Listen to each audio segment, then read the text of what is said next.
Alors Joséphine Baker n'arrive elle pas vient pas d'Afrique d'Afrique, du tout. mais de Ouais, New York. ouais.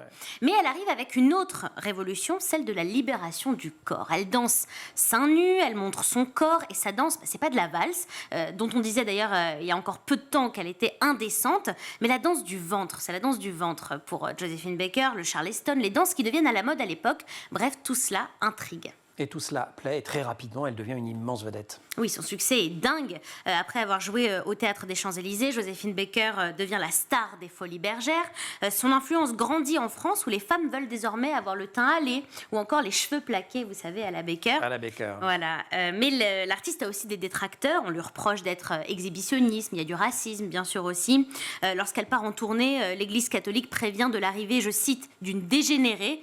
Bref, elle dérange. Elle ne fait pas que danser, elle va se mettre au chant, Joséphine Baker, se produire oui. au Casino de Paris. On est là à la veille de la Seconde Guerre mondiale. J'ai deux amours, mon Paris pays et Paris. et Paris, bien sûr. Vous allez me Chante chanter Joseph. alors. J'ai deux amours, mon pays et Paris. Voilà. Chante Joséphine Baker. Voilà. Voilà, avec son costume tout en plumes. Et lorsque la Seconde Guerre mondiale éclate, Joséphine Baker est contactée par les services de contre-espionnage qui lui proposent de travailler avec eux. Parce qu'en fait, c'est l'agent parfait. Elle voyage. Tout à fait. Elle se déplace facilement. C'est le profil idéal. Joséphine Baker refuse de chanter en France, occupée par les Allemands.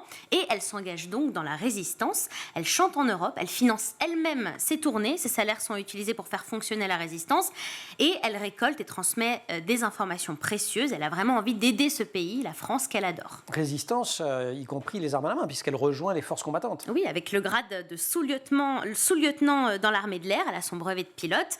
Finalement, sa tournée se termine à Buchenwald, où elle chante devant une partie des survivants du camp. Et pour tout cela, elle reçoit la médaille de la résistance française en 1946, et 10 ans plus tard, la Légion d'honneur et la Croix de guerre. La suite, eh bien, c'est l'art. Elle dansait encore à la veille de sa mort dans une revue au théâtre Bobino.